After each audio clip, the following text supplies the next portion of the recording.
Hello there, everyone. It's me, Bobby. Um, back with another video. How's everybody doing out there tonight? Let's see what I can do here.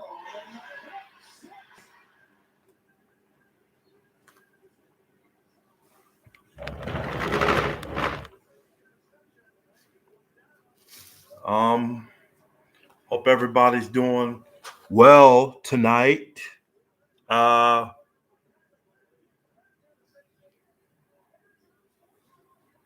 yeah, I'm doing great. So I'm back again. I'm back with a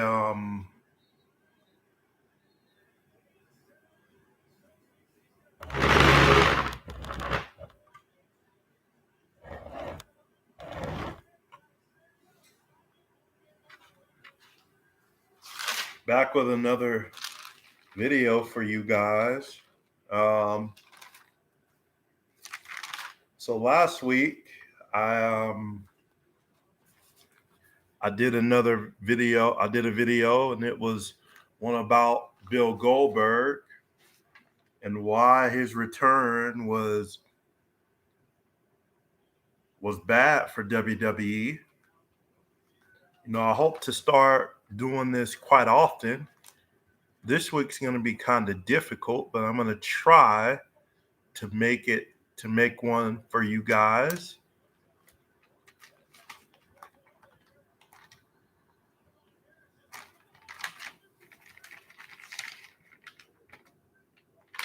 Um, so this week's video is going to be another quick take, wrestling quick take, and this one's going to be about Shawn Michaels. Um, and don't forget to subscribe, comment, like, and share. That would be greatly appreciated.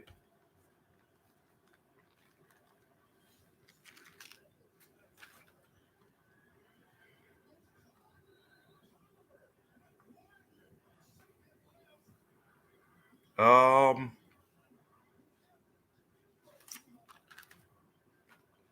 this one's going to be about Shawn Michaels, and of course, I'm still new to this YouTube thing, so just kind of bear with me, guys. For those of you that are viewing, um,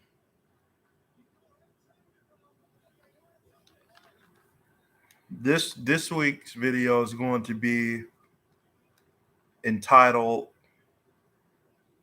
"Why is Shawn Michaels the greatest of all time?" And I have my notes right here, so if they sound a little bit bleak or you know, just bear with me. Why is Shawn Michaels the greatest? It goes a little something like this. Have you ever watched a certain sport and told yourself you want to be that guy? Have you ever became a fan of a certain athlete that you admire so much growing up? In the 90s, the world of professional wrestling was at an all-time high, and the talent roster in WWE was through the roof. I mean, just listen to these names: Hulk Hogan, The Undertaker, Bret Hart, Macho Man Randy Savage, and The Ultimate Warrior, just to name a few. But there was one man that stood out from all the rest. I'm talking about the Heartbreak Kid, Shawn Michaels. Today, I will be talking about why HBK is the greatest of all time and the high points and low points of his career. So let's dive into it, shall we?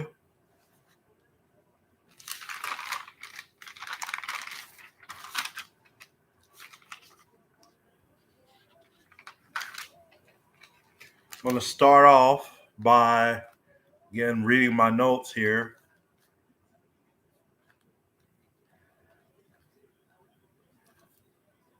I'm going to start off by reading to you guys the high points of Shawn's career.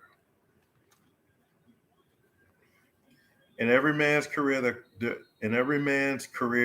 there will be moments of joy and moments of pain.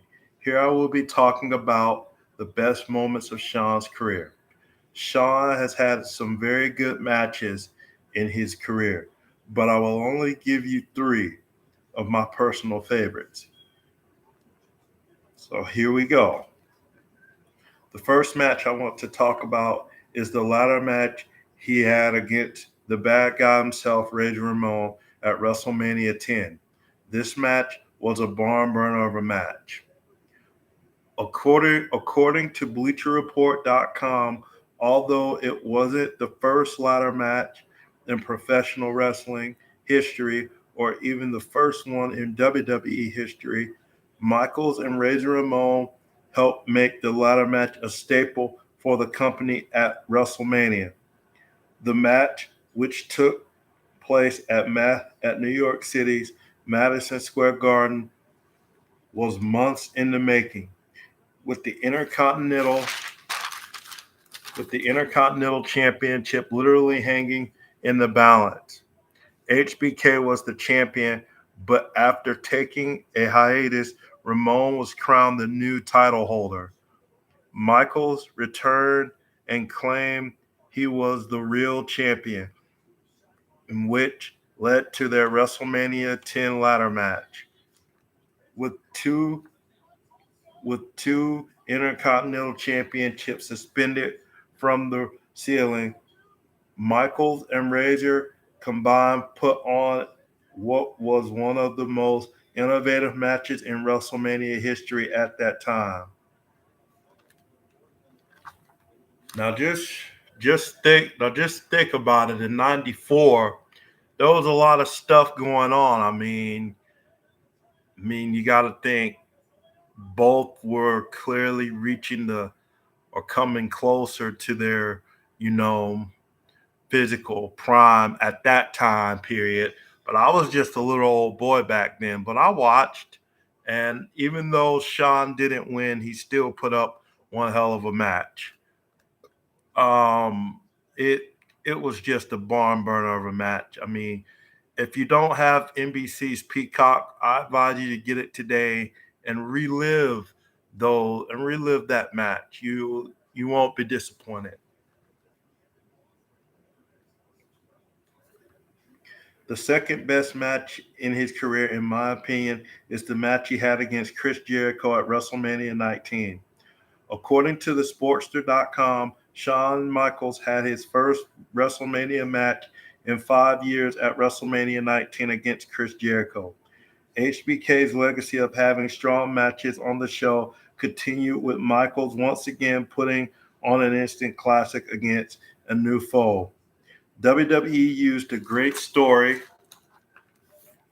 that stemmed from Jericho's real life fandom of Michaels, leading to the tension.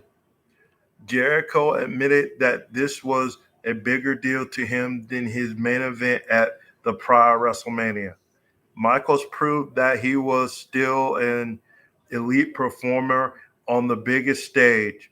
This was also the first match in the legendary Michaels versus Jericho rivalry.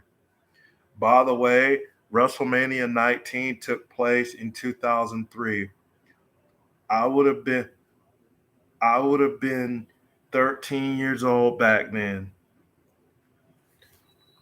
And I remember this match very vividly. I was over at my brother's house as a young 13-year-old watching this match, and I enjoyed every bit of it. I mean, they put on a show. I mean, they tore the house down that night in Safeco Field. They were going crazy. The crowd was just they were through the roof. And I just I just couldn't believe it.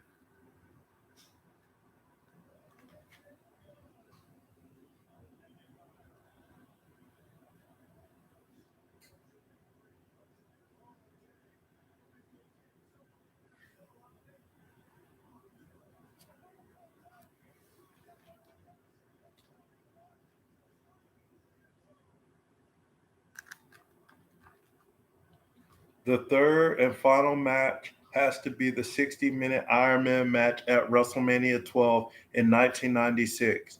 This match to me was the classic example of speed and charisma. According to thesportster.com, Bret Hart and Shawn Michaels both had reputations for being among the best wrestlers in the world in 1996. WWE trusted them to showcase their skills on the biggest stage in an Iron Man match at WrestleMania 12. Michaels received the biggest victory in his career up to that point by winning the WWE Championship for the first time. The match the match played a huge role in WWE's history and was one of the first trademark moments that made Michaels an icon.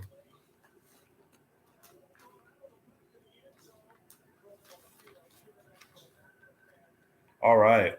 That concludes the high points of his career. And I mean the matches, I mean what he did, it was it was pretty remarkable the high points he had in his career. I mean, there were a bunch of them. I mean, I know I only gave you three matches, but there were a bunch of them.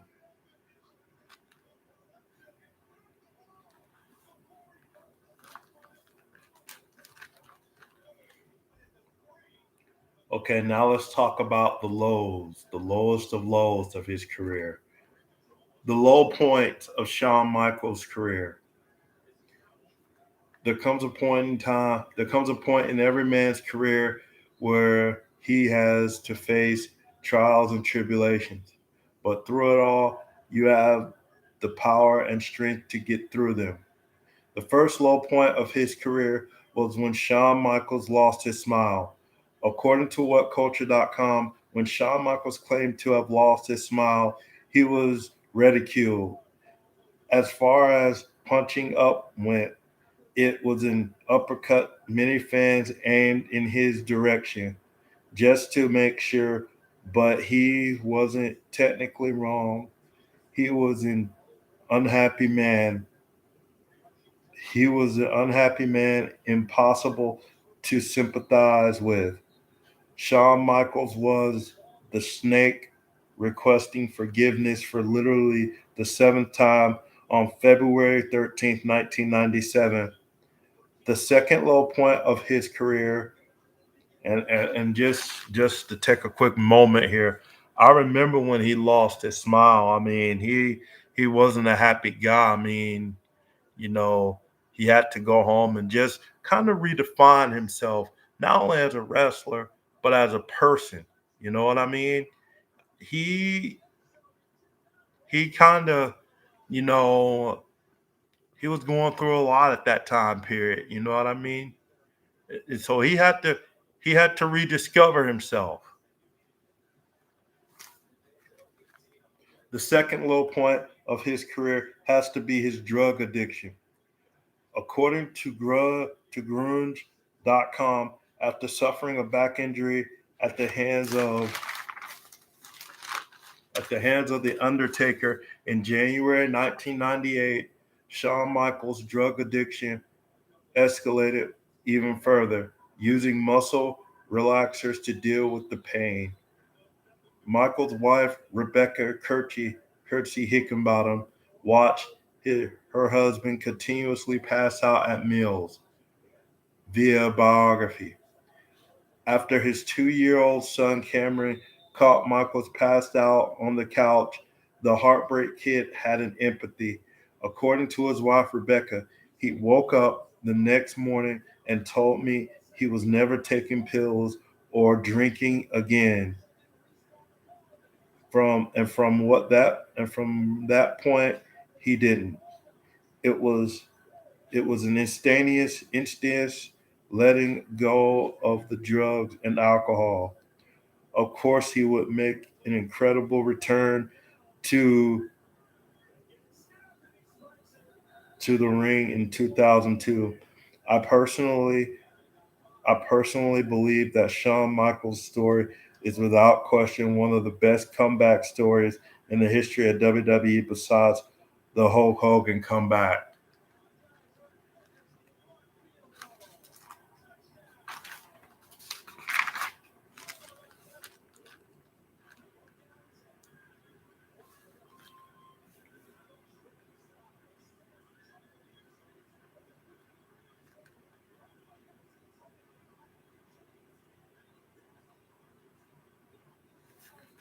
Now, the third and final part of this. And this is where, the end of this video comes into play.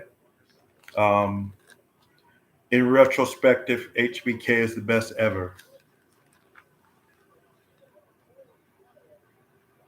When I look back on the career of the Heartbreak Kid, there's one word that comes to mind: determination. He was determined to be the best in the world. He was determined to be the best at what he did. To me, his career is similar to Ric Flair's. The only and the only difference is Flair won more titles than HBK, though. He became the only Triple Crown champion at that time. When you are looking back on some of the greatest wrestling careers, do not be surprised when you hear the name HBK. From his epic encounters with Bret the Hitman Hart to the Hell in a Cell match with The Undertaker, his name will always remain synonymous with not just WWE, but with the sport of professional wrestling in general. That is all for today. And until next time, take care and God bless. So that concludes the um the Shawn Michaels one. And of course, guys, feel free to like, comment, and subscribe and share. Um I'm gonna try to do another one this week. I mean, it's gonna be kind of tough, but I'm gonna try to. I mean, I'm not making any guarantees, but I'm gonna try to do another one this week. Um, you know, should I do one on potentially? Should I do one on potentially The Rock? Should I do a SummerSlam preview? I mean, name me one that I should do that's on you guys' mind. Let me know down in the chat. And until next time, guys.